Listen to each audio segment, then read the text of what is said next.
Ladies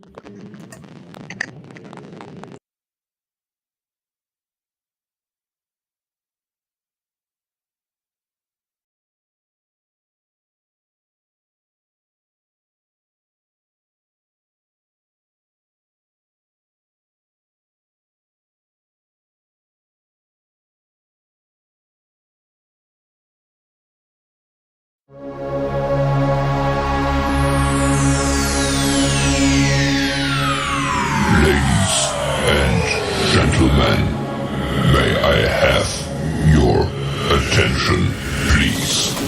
The show starts in 10, 9, 8, 7, 6, 5, 4, 3, 2, 1, go. What's up, guys? What is up? We are doing the Deck Talk podcast, and man, we've got a special guest and a guy that we have become buddies with here over the past couple of weeks. And we got old Louis Monetti. What do you know, brother? What's going on, Louis?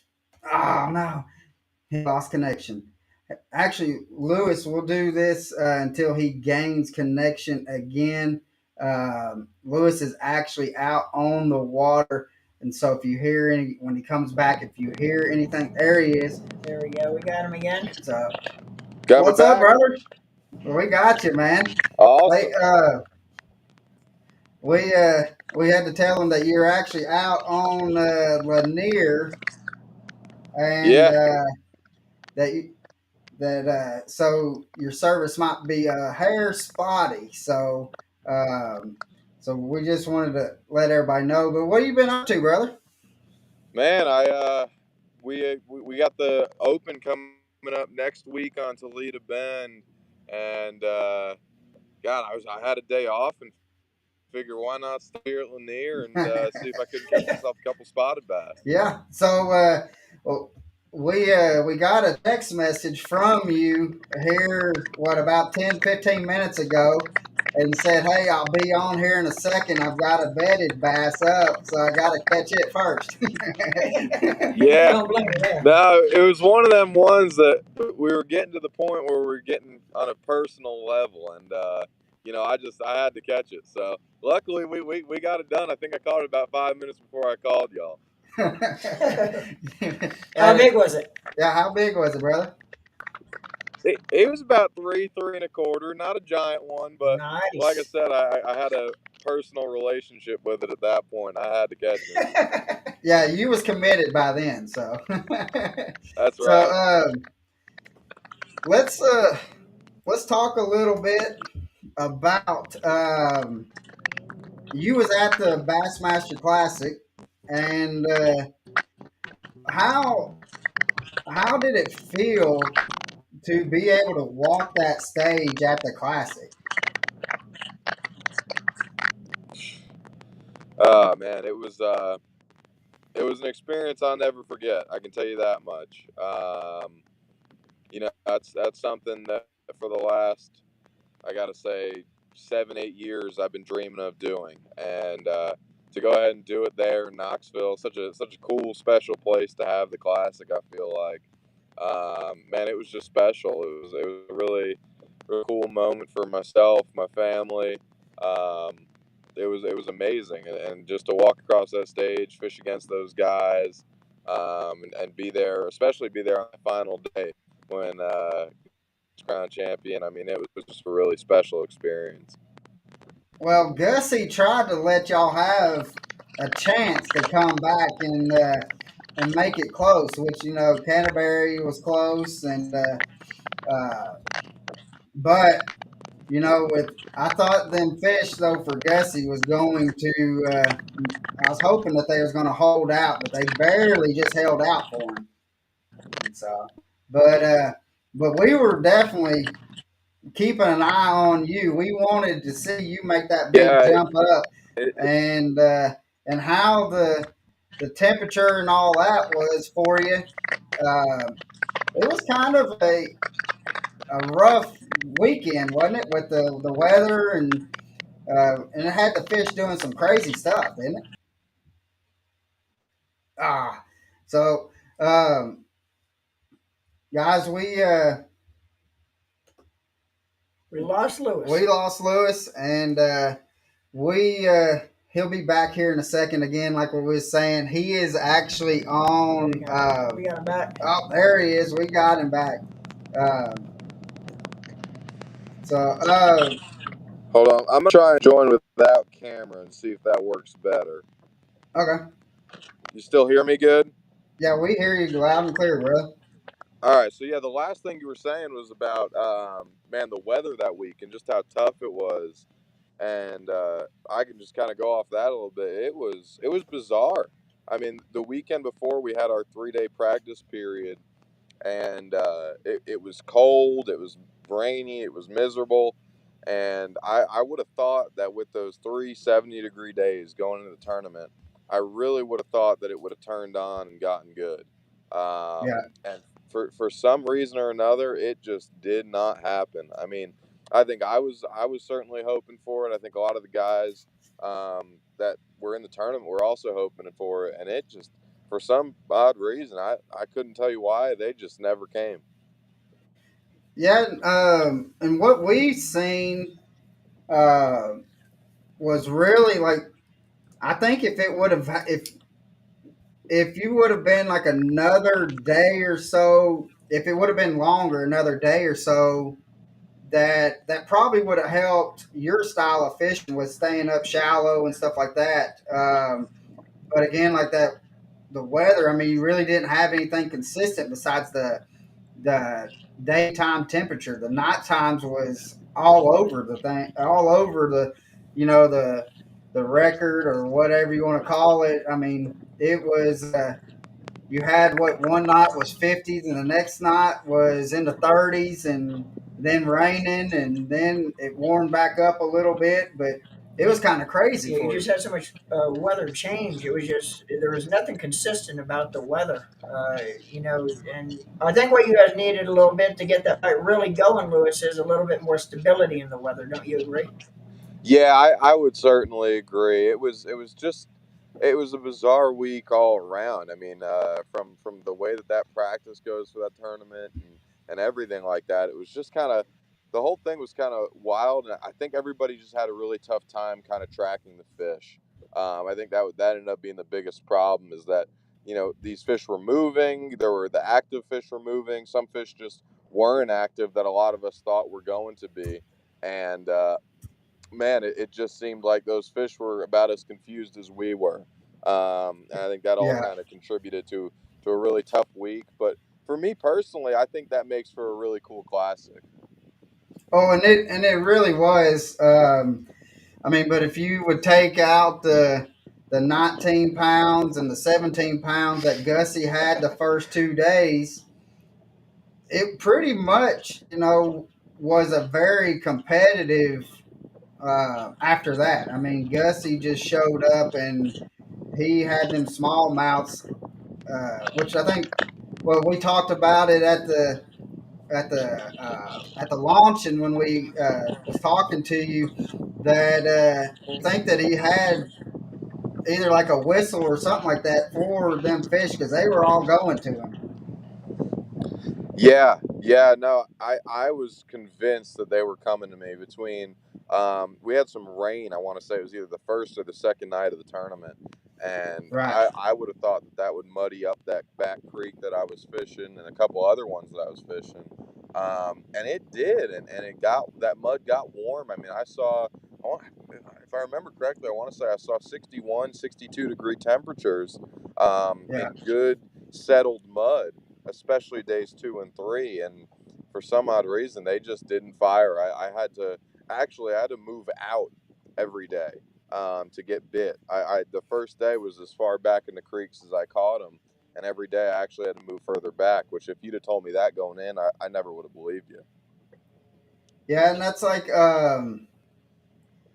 when it all settled, like how it kind of played out. We were really thinking that. all the shallow anglers were going to be able to have to play a bigger effect into the tournament than really what happened because it never really came to that. Right. And which was kind of weird to us. We fish Chickamauga and Nickajack, so I mean we're kind of on the same little pattern deal with when it rains and the temperature wise, the fish kind of acts pretty much the same way, but they totally acted different than anything that we were really expecting them to act. Yeah, but when you were practicing too, Lewis, you had such a high swing in weather from your practice days to when the tournament days was actually because and correct me if I'm wrong, but when you were practicing, I mean it was like in the 20s and 30s. It was. It was. Yeah. No, that first day of the tournament or first day of practice, I want to say it was. I think it got up to 60, 62, something in there. Yeah. And then the next day, I think it was a high of maybe 45. And then that third day of practice was brutal. I don't think it barely got to 40. Yeah, And then you turn around, have 2 days, 3 days off, or 2 days off. Wednesday was 55 and rainy after two 65-degree days. Then you had a weird cold night, and then the first day of tournament was 70 degrees. So it was, yeah. I mean, about as all over as it can get. Now, since we're talking about the classic, how did you? How were you able to make it to where you're fishing the classic? Yeah, so Bassmaster does a really awesome program. They have a number of really cool programs. At least I think with the college series being, I think just one of the coolest experiences and opportunities you can offer a kid like myself. And so you fish all year to qualify for the national championship or to try and win Team of the Year. And my partner and I were fortunate enough to do that. We won Team of the Year this past year, and the Team of the Year, as well as the top three finishers from the national championship, qualify for a tournament called the Classic Bracket. And what they do at that tournament is they split up those four teams into 8 boats, and everybody does head-to-head March Madness style competition to determine who's the college champion of the year. That is awesome. And uh, so when you was doing that bracket, and did you when you were coming back on the last day, what was your thinking on that? Did you know that you had won it, or did you not, or did you think that you came up short, or Yeah, no. So what I've honestly, the honest truth of what I've told everybody, um, and this is the story how it went. I was truly convinced that I did not have it won, and I try to prove that by telling you guys that my dad called me that night, the night that I won, about 11 o'clock at night, and he said, "Lou, I have to know. I have to know. Did you really, really not know?" And I said, "Dad, God's honest truth, I had no idea." So I was genuinely convinced that I had lost. Not even that I didn't know. It wasn't even like a question to me. I was convinced I had lost. So for it to be the way that it was pretty great television drama. I got to be honest. yeah? Well, Norman and I we watched the YouTube Bass YouTube channel, and we actually watched you win. And I mean, I'll honestly tell you, you had somebody over here crying with you and your dad, Yeah, and so it was because even like on when you hop back behind the wheel and you're heading back in, you even told everybody, "I don't have enough. I yeah, don't. I believe I don't have it." And then when they handed you the little clipboard and it said that you were the winner and stuff like that, and for a few minutes you were saying this is a prank. So, but yeah, that we thought that was. I mean, just how. Bass has been able to like get the high schoolers involved and get the collegiate anglers involved and be able to move them up and get them ready to be able to perform. We It has been phenomenal. We think that's probably the best way you're going to, in my opinion, you're going to be able to see. Uh, what the youngest angler to win is going to be. I mean, it's not far fetched to see yourself win uh, an elite tournament. So because we believe that with how you've done in the classic, you excuse me, I got the hiccups. You Yeah, well, yeah, no, just to go on that real quick. I mean, I appreciate it big time. And I couldn't agree more, man. I mean, they've really, shown an effort, especially lately in the last couple of years, to kind of put an emphasis on publicizing and making the college series and the high school trail about as good as they can be. And I think they strive to continue to improve both programs. But I can't applaud Bass and especially Bass's sponsors enough for both putting these programs together and supporting them over the years. It's really an awesome deal. right? Hey, real quick,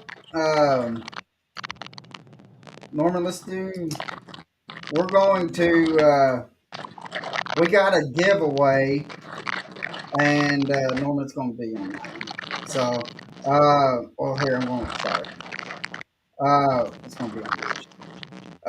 We're going to do a giveaway, guys. So Norman's going to tell everybody what the giveaway is and how to be able to win the giveaway. So Norman, let's take it away, brother. All right, guys. What we want you to do, and we got a pretty cool prize pack here. We got Spear Point Performance Hooks has hooked us up. We got a hat and quite a few different. It's kind of an assortment of Spear Point Performance hooks. But what we want you to do, we want you to jump on, and again, this is an interactive podcast. We want you to ask your questions, get your questions in for Lewis. Lewis's story is just off the charts. I mean, the way he came up through the ranks and punched his ticket to the classic. But ask your questions. What we're going to do at the end of the episode is we are going to get all the questions that was asked through the episode. We're going to repeat them one more time, and we are going to have Lewis pick the best question or what he thinks was the best question or the most spot on question of the episode. Whoever has the best question will take home this pretty cool prize pack from Spear Point Performance Hooks. So, guys, get on and ask your questions for Lewis or myself or Colin as well. Mainly Lewis. Mainly Lewis. We want to pick Lewis's brain Yeah. and any questions you might have for him as far as his classic experience, his collegiate experience. Get on and ask your questions, guys, and win this awesome prize pack from Spear Point Performance Hooks. Heck yeah. So let's see. Yeah, we thoroughly enjoy your story. So let's kind of get in on that. Of I was gonna say, once it and Lewis could trade to this. We actually met Lewis's father on day 3 when we're getting a chance to talk to Lewis down on the docks. But Lewis, we want to talk a little bit about your support system and.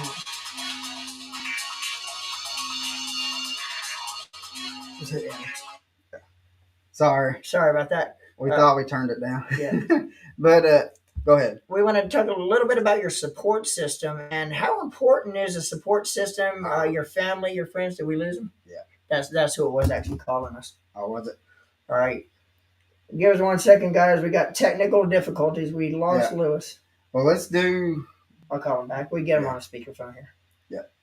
Sorry about that, guys. Technology is great when it works right. Yeah. Again, he is. He's out on the water right now, so That's where he was doing the live. So um, we're going to get him, and which you've seen. That's why we've been putting his pictures up. So Can you hear me, Lewis? Let's switch brackets there. I hear you. All right, we're going to try something. We're going to leave you on speakerphone on the phone and kind of put you in front of the mics. Yep. I think that might be the way to go. Let's I think use we your had bracket. the old college trial not to be too fun. Well, I tell you what, technology is awesome when it works right, Lewis? That's right. All right. So guys, if you can let us know if you can hear him all right, we would appreciate it. So, all right. Let's got to get our train of thoughts going here again. Yeah. Lewis, we were actually talking about your awesome support system. We actually got a chance to meet your dad on Sunday when we were talking to you down on the docks before blast off. And and you could really attribute to this as you're moving up through the ranks and trying to make it to the elites to fish full time, how important a support system is. Your family, you have to have a great support system at home to even think about being able to be able to fish at that level. Without that support system, you just can't do it. But how has your support system kind of helped you get to where you are, Lewis? And I know, just talking to your dad, I know he's really been big in your basically as your one of your main supporters as we talked to him there that Sunday morning. But how is the support system, whether it be your dad and basically all of your corner around you, how have they helped you kind of get to where you are? Yeah, that's absolutely right. I mean, you hear it over and over. A lot of these guys, when they're on stage, talking about how much it means to them to have a family, friends, and just like you said, overall support system behind them. And man, it really is everything. My parents specifically, they're separated, but they both support me entirely, 100% of the way. I think it's regardless of what I chose to do in life, and despite how crazy an idea it is to try and fish for a living, they've been entirely behind me in it, and just so supportive of everything I've really done. I'll be honest, this is by no means a slight to my parents, and I think, if anything, a compliment. I haven't been really blessed with,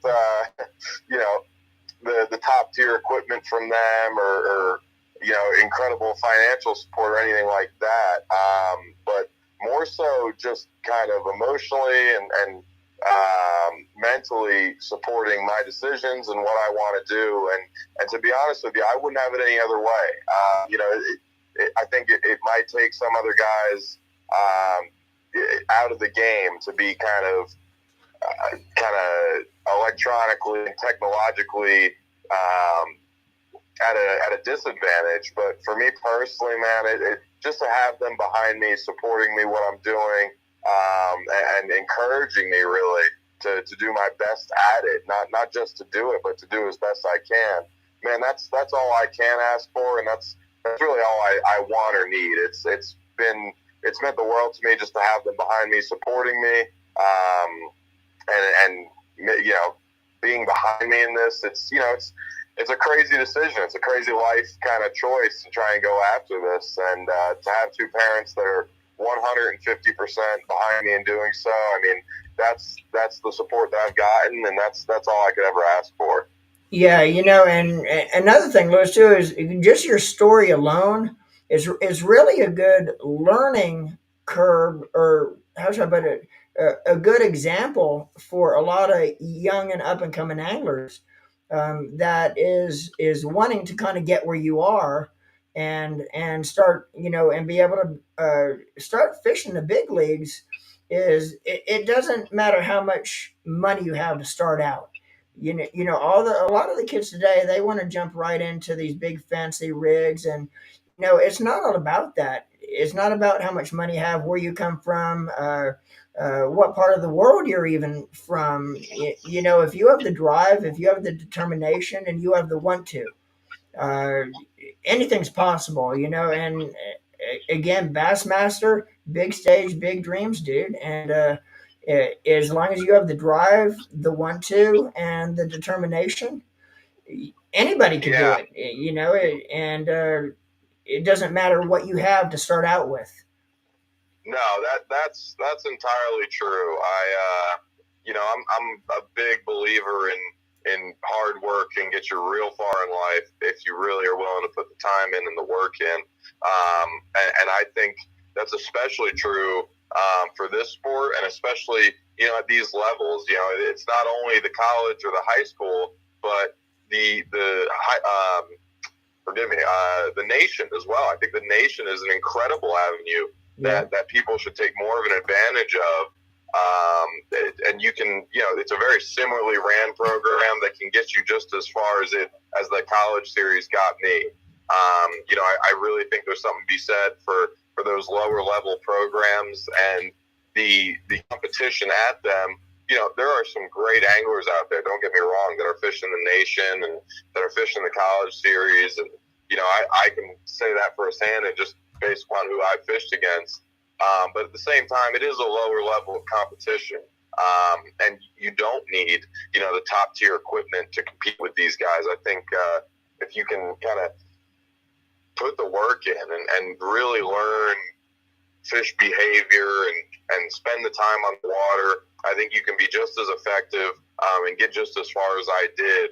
And then, if anything, if you do it out of, kind of lesser equipment the way I did, when it's time to get in a nice boat, you might be a little bit better off. Yeah. Right. Now, speaking of like the boat and stuff that you were using,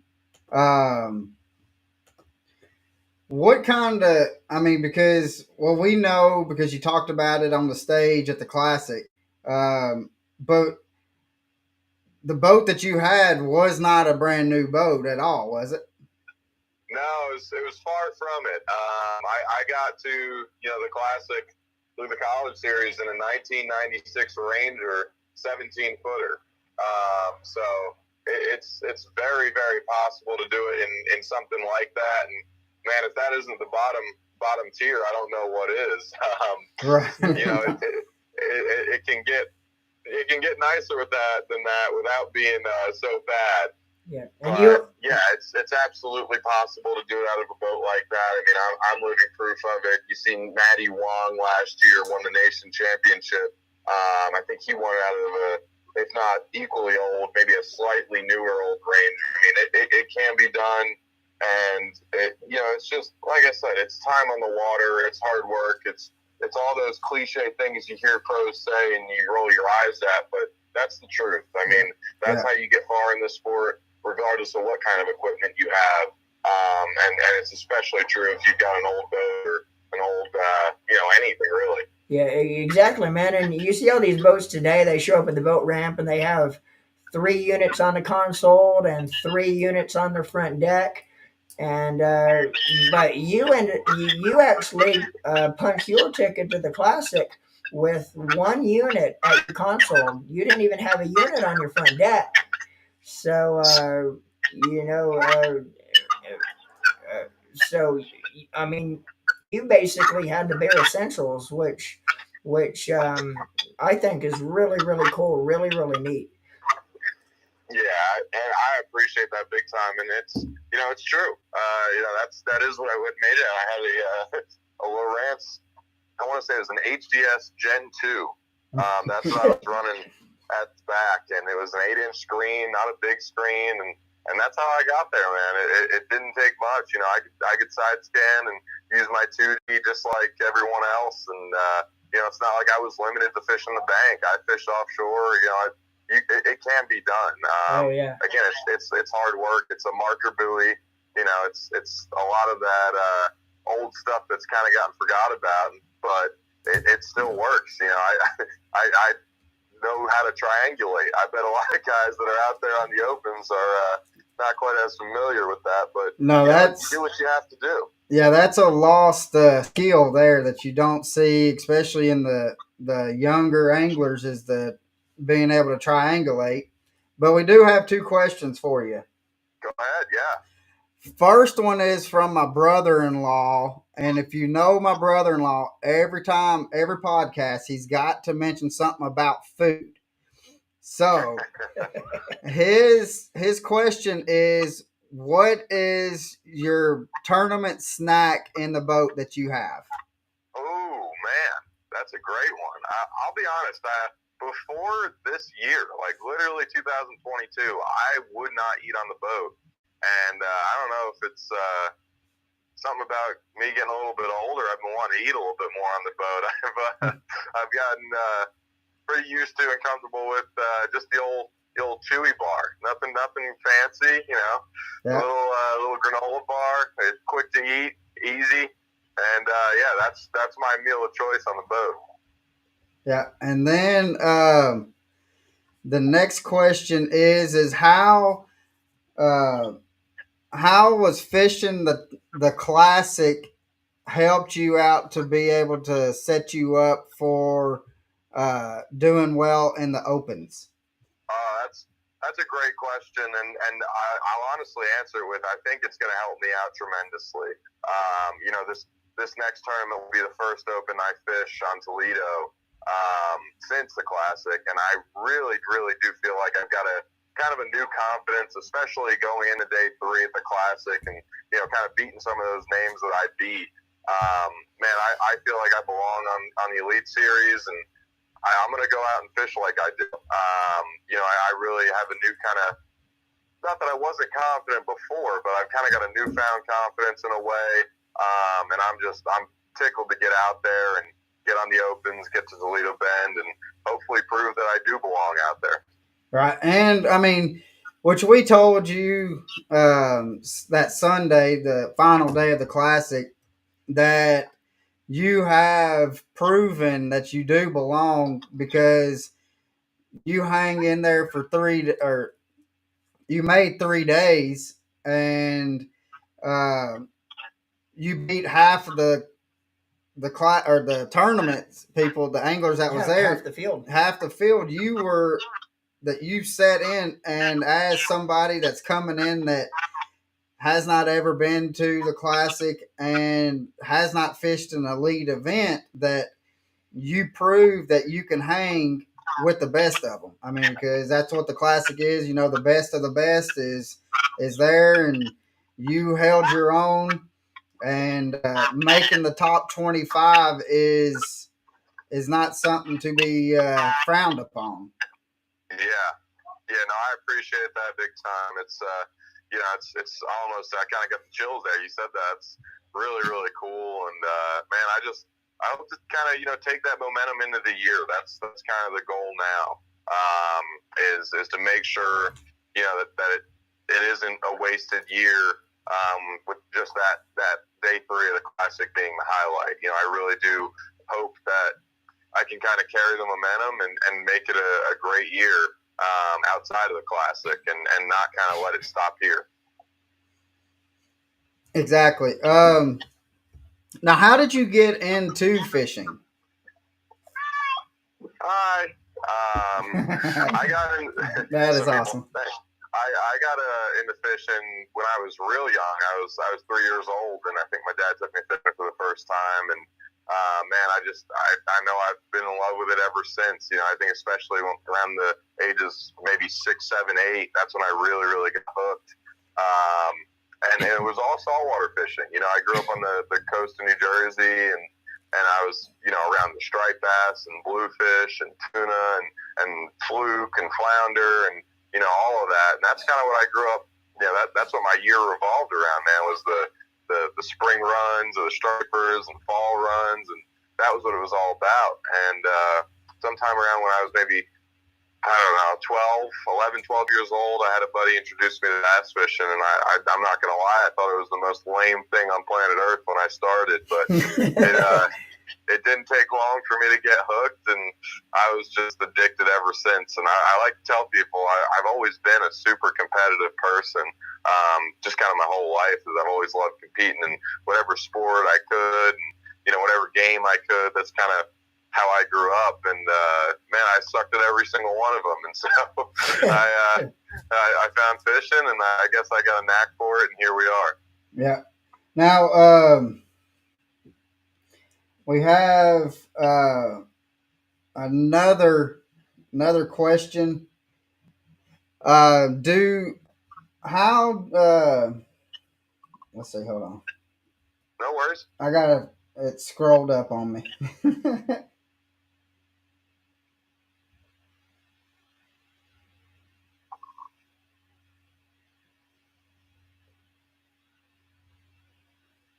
How has or how is the fishing the opens going to set you up to where you can fish the classic again? So the couple of routes that there are is obviously number one being win an open. So you win an open and you qualify for the classic. So that'd be the easiest way. I say easy, like winning an open's something you do on any given Saturday. But that's the kind of simplest way to do it from where I'm at currently.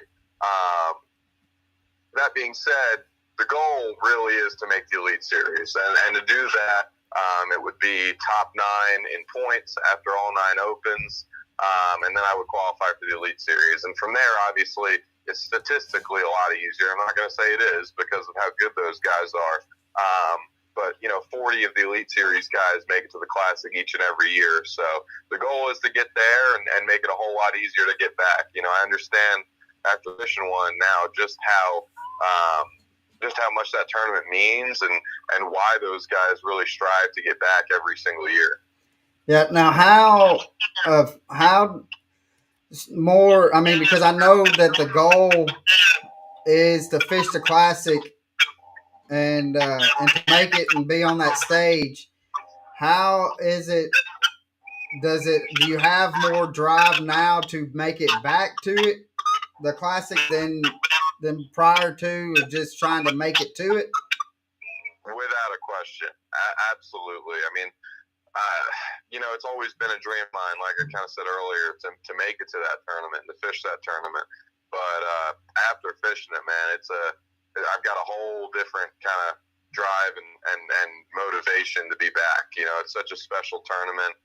And being there once, man, now all I want to do is win it. So you can't win it unless you're there. And, man, that's the goal going forward is to get back to that tournament and eventually hoping.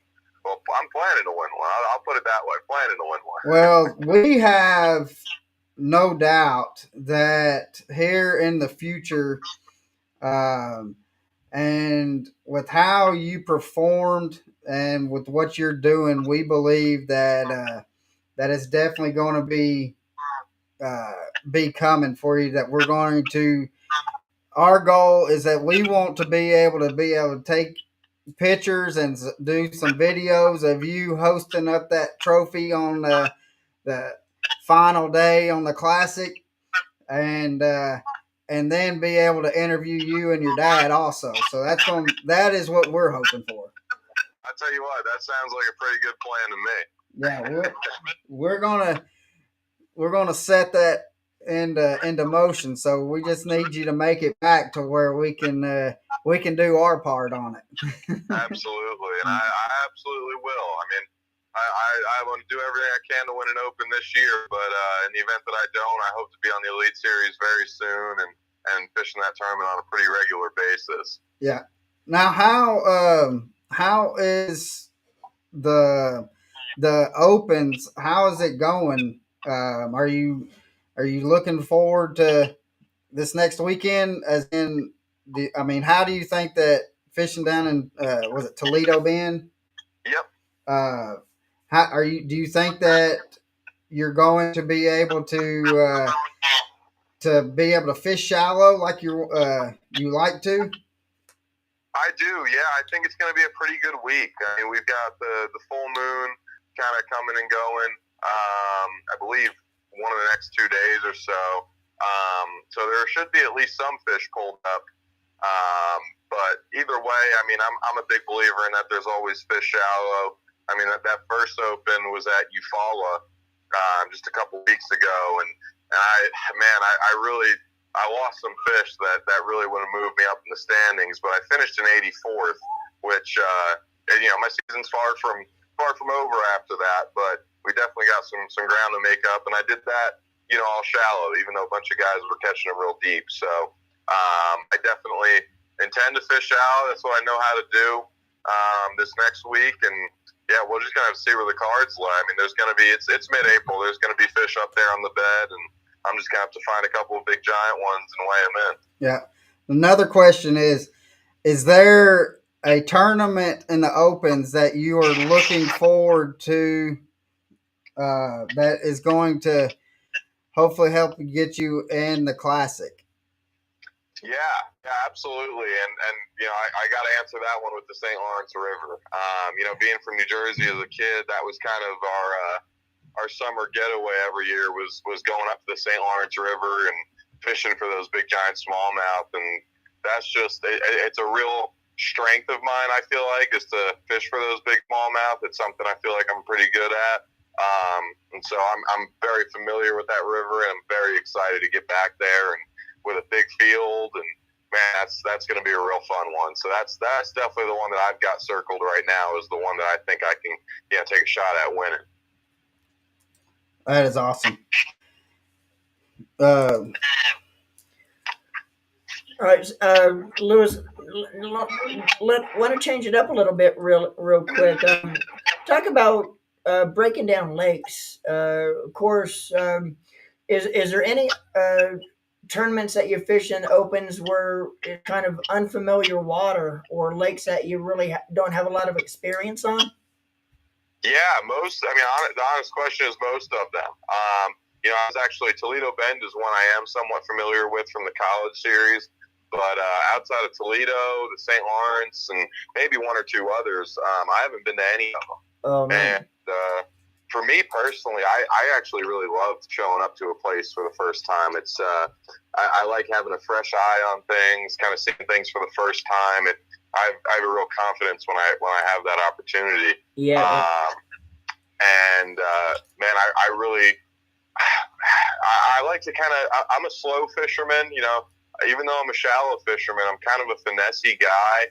I like to pick areas apart, and so I really, really like to kind of anchor myself into an area that looks like it'll suit me the best. Yeah. And I just kind of try to learn everything I can about it. Yeah, and I'm sorry, didn't mean to cut you off, but no, I was gonna say sometimes you're better off showing up to a place where you don't really have a lot of past experience, where you could actually, because as well as I do, fishing by memory is one of the worst things you can do, and sometimes if you fish a body of water that you really have a lot of experience on, it could come back a little bit as a hindrance, because you're always going to want to go to places that you fished before. So sometimes showing up to a place where you really don't have a lot of experience sometimes could actually be a little bit more beneficial to you, when you just got to go out and kind of fish by the seat of your pants and just find them.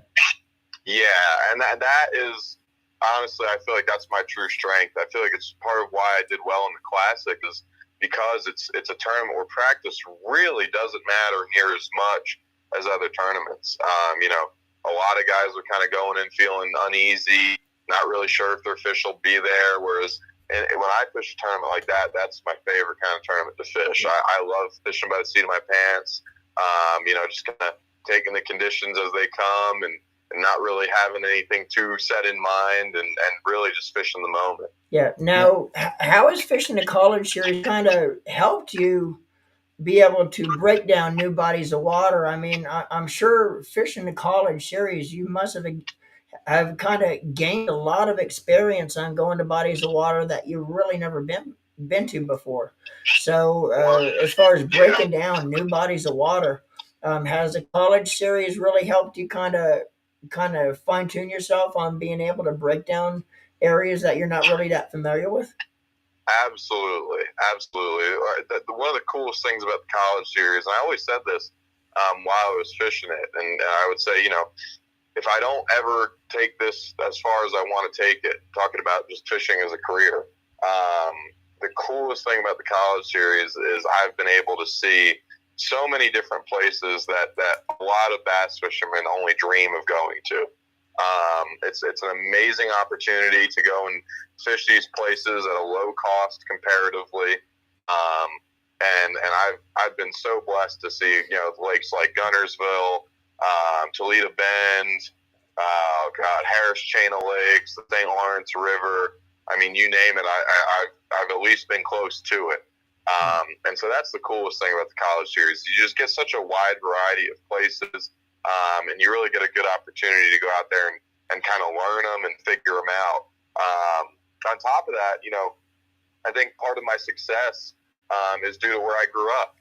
Just being in New Jersey, it's such a tough place to grow up to be a bass fisherman, just because there really aren't that many great fisheries nearby. But if you kind of expand that region to a 4 or 5 hour drive from where I live, I mean, you've got such a diverse array of fisheries. You got, you know, clear water smallmouth places like Champlain. You've got Oneida Lake.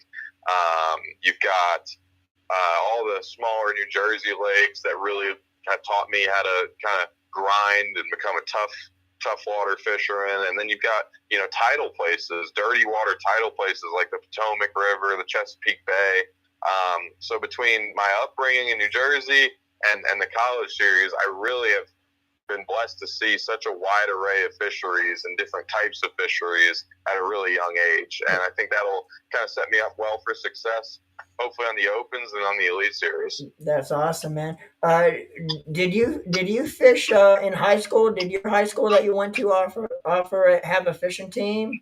And when you actually graduated high school, going into college, did fishing kind of be the determining factor of what school you went to, or I guess what I'm trying to say is, did you go to college basically with fishing on your mind when you actually were trying to pick your college? 100%.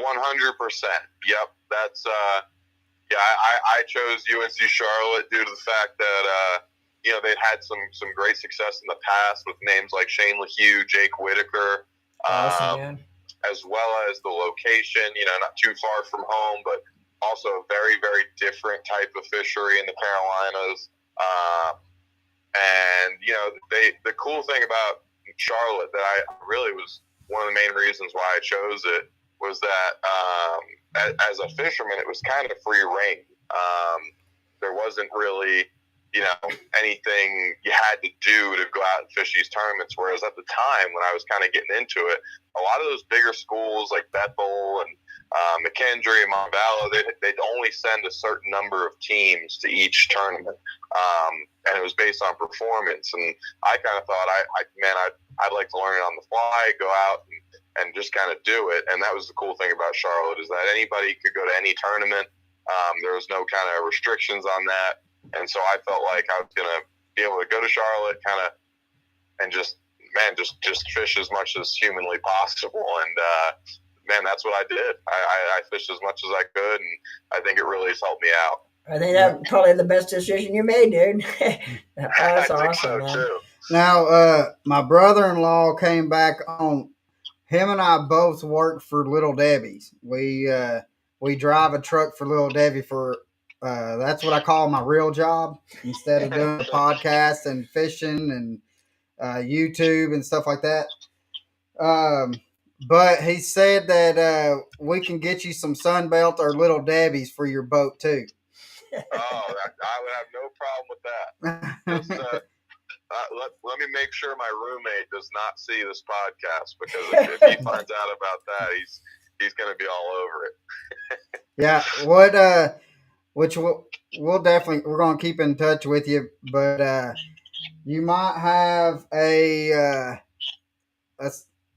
case or so of whatever Little Debbie's we'll ask you here. We'll text you, and you can text me what Little Debbie's you like, and you might have some Little Debbie's coming your way, especially when you get here at Watts Bar. That would be fantastic. I might need it after September week of fishing. Now, we do have another question for you, brother. Go ahead. Yeah, keep coming. This one's from Jamie Jones. He is a local hammer around here. If you ask him, he's not, but anybody else that fishes against him knows better. He's a freaking hammer. But he says, how do you decide when to pull off fish to preserve them for the rest of the tournament? Man, that's a tough one.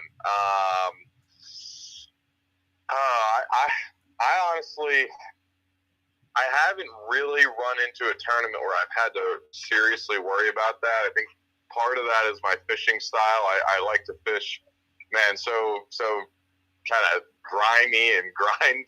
I'm usually just praying for every bite I could get. It's I like to tell my buddies it always comes together, but it's never pretty. And so I don't run into too many problems like that, but I definitely have in the past just kind of, I like to take a rough estimate, say, of what doing really, what maybe a top 10 in a tournament would do on day one, and add a pound to that. And that'll kind of be my number that once I hit that number, kind of lay off of them. So, for example, at Saginaw Bay, again, wasn't easy. Day one, I thought that 17 to 18 pounds would have you doing real well. So my plan was to try and go out and catch 19. I had one or two spots. I was going to go out and try and catch 19 and kind of lay off of them and leave them for the second day. Now, of course, like I said, it never goes easy, and I only had 17 and a half day one. But that was kind of my plan. So that's how I kind of look at it, is I'll take whatever I think doing really well is, add about a pound or so to it, and that'll be the weight I'll kind of shoot for and then lay off of them. Now, what is your if you was to just have to grab one bait and throw it, what would be your confidence bait? Oh man, it's that's an easy one. It's got to be just a good old 5-inch stick bait. My favorite is one we make at Biz Baits. I work part-time and full-time at Biz Baits whenever I'm not on the road.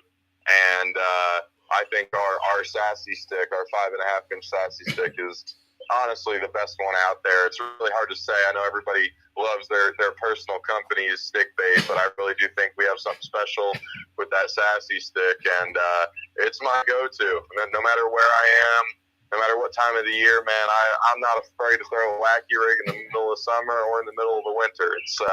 It's not just a springtime deal. It works year-round for me. Yeah, that is definitely one bait there that in which I've thrown that Biz Bait.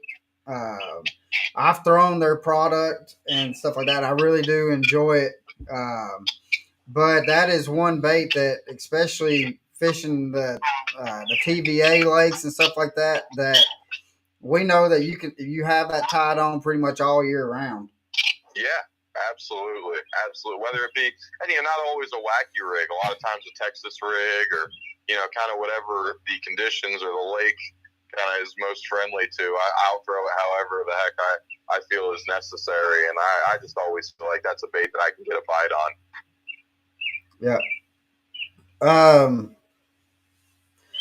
So with you winning the Bassmaster College Series, the classic bracket, besides you being able to go to the classic, what else did that opportunity give you? Yeah, so I've got the boat and truck for the year. I've got a Nitro Z20 and a Toyota Tundra, which I couldn't be more psyched to kind of bring around the country fishing these opens. All my opens this year are paid for, which is just a fantastic deal. And then I've gotten hooked up with Lose and Strike King for a bunch of their products, which I'm super psyched to be using. I've used them for years, and to be kind of partnered up with them for at least this year, I really am excited about, and hope to be next year as well. But man, outside of that, it's just been really, really cool. And talk about Minn Kota and Humminbird as well, and working with Bill Carson on putting this boat together. I think the coolest thing about this program is, for a guy who wants to try and make it pro, you really get in touch with how the back end of the industry works, whether that be rigging a boat or kind of coordinating a deal. It's kind of given me an idea on how all that stuff works, which is really valuable information going forward. So that's kind of been the best. little things I've taken away from this experience thus far. Right. Yeah. And I mean, because, and again, that goes back to what all bass is actually doing, especially for the younger anglers to be able to set them up, to give That's them right. the best opportunity to succeed. They're giving the younger anglers the best opportunity to be able to fulfill their dreams. That's exactly right. And man, like I said earlier, this opportunity just couldn't be cooler. It really is amazing, and I'm going to try and make the most of it. That's kind of the plan, is to not let it go to waste. Yeah. Now, we're at 55 minutes, brother, so we're only going to go for a few more minutes. Yeah. So if you have any more questions for Lewis, feel free to leave it in the comments, and we will ask him, because he is out on the water, and so we don't really want to take up too much of his time. But if you have a question for Lewis, this is the last chance you're going to get until we get him back on. We will have him back on, because it really didn't seem like an hour. So No, it did not. It did not. Time flies when you're having fun talking about fishing, right, Lewis? There's something about talking fishing. The time just seems to go away, isn't there? Yeah. So, with that being said, which because we've already asked you this question when we interviewed you, but the question that we still have to ask you, since we got you live on the podcast and we haven't got the video out yet, we're still in the editing process of getting that done. So if you could have anybody in your boat that's living or have passed, who would it be, and why would you have them on your boat? Oh man, I'm gonna use up. I'm gonna go with. I'll go with. I'll give you a couple. That way it's not just the repeat of when you asked me last. The first one I have to mention is Brian Kirchel. Just as a nation guy, a guy who kind of a rags to riches story, kind of the best one that bass fishing has, in my opinion. Having dinner with him or having a day in the boat with him would be pretty fantastic. So I've got to mention him, even though I know I answered that the last time. Yeah.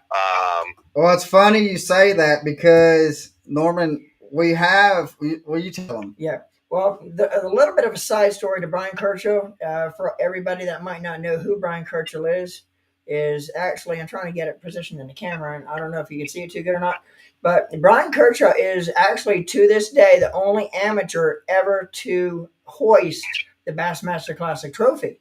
And unfortunately, Brian Kirchel tragically lost his life after winning the Classic in an airplane crash, like 5 months after he actually got a chance to live his dream and hoist the trophy. So he never got to really live out his dream and get to where he got after winning the Classic. But the story about Brian Kirchel, and I'm sure you know this story, Lewis, and I actually have a replica of the whistle, and I don't know if you can say I'm too good in camera, but it has actually Brian Kirchel's signature on his whistle. But the story goes that after every fish he caught during his Classic run, he would blow this whistle, and that whistle was given to him by a fan at the Classic prior to day one of the Classic. So he put it in his boat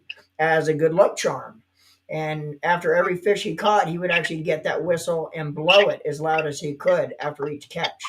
So, and when you had actually mentioned Brian Kirchel when we're talking to you on the dock, that is a spot on answer, because you don't hear too much anymore about Brian Kirchel, but he is one of the legendary Bassmaster classic anglers because of his story, where he came from, how he came up, and again, unfortunately, tragically, his life ended like 5 months after he hoisted that trophy. Yeah, That's right. so we do have, in which we kind of knew that with that being your answer from last time. So we kind of had it set up to where we can grab the whistle while you're talking about it. So That's awesome. but we do have another question. A buddy of ours, Michael Lindell. Um, he's a hammer down in southern Florida in the Everglades, Okay. and so his question is, and he just got on not too long ago, so he did not hear the question, but it's you could kind of go with the same thing or go with a different thing. His question is, Sure. what is your go-to secret bait that no matter where you fish, you either go down with it or you go winning with it? All right. So just so here's it again. I'm gonna say gonna throw that 5-inch sassy stick out again, but I'll throw in another one too. So that 5-inch bizbait sassy stick, man, that is an absolute favorite of mine. And again, I'll harp on this for for a while, just how much I love it. That is a fantastic bait that if you haven't tried it, I urge you to please do so. You'll not for the company's sake, but for your own. It's an amazing bait. It is. It is. But aside from that, man, I got to be honest. I've really been into, so the last couple of years, everyone's known about the jackhammer as a bladed jig, and it's a really good one. A lot of money's been won on it by myself and others. And I don't know what it was. It could just be in my head, but I felt like last year that I really didn't get as many bites as I once did on that bait. And I don't know if it's the fish getting used to it, being pressured by it. I don't know what it is, but I've kind of started putting that thing down, and I've cycled through a few different ones, a few homemade ones. I'll be honest, I have not gotten into any of the Japanese stuff, which I do intend to soon. But the best bladed jig that I've thrown this year has been that new tungsten thunder cricket from Strike King. A bunch of pros have been talking about it, and I'm not just saying this because I'm with them. I really do think it's a different vibration, and it's a different sound with that tungsten head. And I just feel like I've gotten more bites on it this year because of that. So that new Strike King tungsten thunder cricket, man, that's a new favorite of mine for sure. Yeah, and that which I mean, everybody knows that tungsten, it just makes a different noise in it, and I totally agree with you, especially for high pressured lakes. That chatterbait, they're probably getting used to it. So that tungsten's making a little bit different noise that I can see to where it's going to get a little bit better reaction out of it. The tungsten's almost going to have more of a pinging sound versus like most of your leads is going to clunk clunk clunk when it has something knocking against it. Where the tungsten's actually going to have it's more of an attractive sound to the bass, where it almost has more of a pinging sound versus that clunk that lead head's going to put off. Yeah, I think obviously I haven't heard it personally under the water, but it definitely has a different vibration, and I think something about that different vibration, different sound, and it running really true with a nice kind of hunting action when you pop it. I think it's a really effective bait. Yeah. Well, what we need to do is when you come up here for Watts Bar and we go out fishing with you, we will bring our cameras and stuff like that, and we'll do some underwater footage so you can hear the difference. Yeah, that sounds awesome. So, but we have hit over an hour, brother. So, and again, we don't want to take up too much of your time. Can you remember what question do you think that was asked to you from our viewers. Actually, let me go ahead. I'm going to go ahead and read them off for you, Lewis, real quick, because give me I a know it's quick probably hard for you recap. to comprehend question after question. I actually got them written down right here. And then we'll have actually Lewis pick what he thinks the best question of the night was. Okay, the first one, Lewis, is what is your favorite tournament snack in the boat? And you know who asked that question? The food man himself. And and the second question, Lewis, is how has fishing the classic set you up for fishing the opens? All right. The third question was how fishing the opens set you up for getting back to the classic in the future. The fourth question, Lewis, is there a tournament in the opens that's going to help you get back to the classic? Everything's about getting back to. Everybody wants it back. Yeah, exactly, man. Okay. The fifth question is how do you know when to back off a fish that you might be pressuring to kind of keep them or save them for the rest of the tournament, which basically means you don't want to if you have 5 fish in the boat and you're catching 3-pounder after 3-pounder and you already have a 3-pounder in the live well, those fish could help you the next day. How soon do you back off of them, or do you take that chance there might be a 6-pounder in the mix with all them 3-pounders?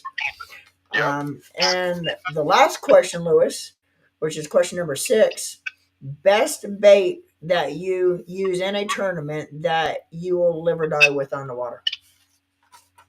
All right, so I think I'm going to have to go with which specific open is going to be the one that's going to help me get back to the classic, because man, any opportunity I get to talk about the St. Lawrence River, it makes me smile. So I'm gonna have to choose that one. That's awesome, man. And the winner ready for the drum roll? The unofficial drummer. The winner of the prize pack is none other than Steve Burnett, which is Colin's dada. So Steve, you're getting and that's actually one of the reasons I didn't mention any of the names, because we do have a couple. We didn't want to kind of do that because we do have some friends in here, so we wanted Lewis to pick it. Yeah. So Steve Burnett, Colin's dad, is going to take home the Sheer Point Performance Hook Pack. You know what that means? That's going in my box, and he's going to just yank them. But there was there's 6 questions, guys, and we appreciate it. There were some spot-on questions, weren't they? Yeah,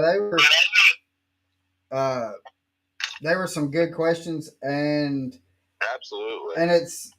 And it seemed like everybody was trying to figure out how to get you back into the classic. So, well, I can tell you what, guys, as much as y'all want me there, I want to be there. So, yes, yeah.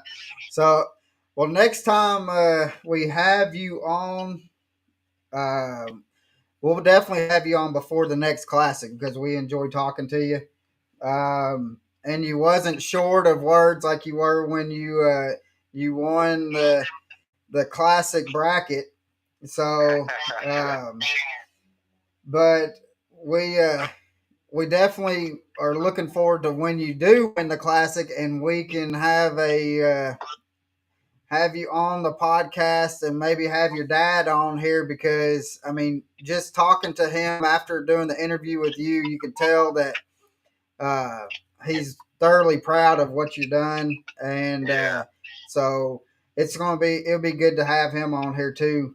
But we're definitely gonna have you on before the next classic, though. Yeah. Because that sounds fantastic to me, and guys, I really can't appreciate. Can't tell you how much I thank you guys for having me on, and like you said, man, I look forward to the next time for sure.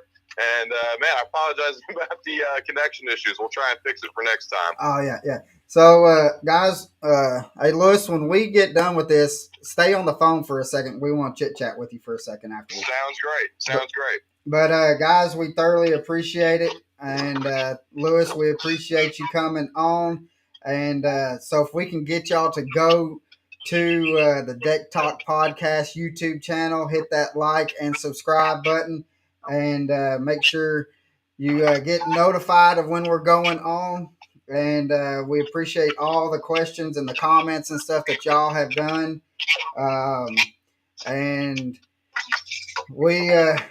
we kept Lewis on here for an hour and 10 minutes. So, and he's still out on the water. So it's going to be getting dark here soon on him. So we need to get him on get his boat on the trailer. So be safe running back to the boat ramp, Lewis, and good luck heading up there to Eufaula too. Eufaula is your next one, right? No, Your Toledo Bend. Toledo Bend you're heading to. All right, Toledo Bend. Well, good luck at Toledo Bend, man, and go kick some bass up there. And thank you, man. I'll do my knock them best. dead. So, all right, guys. We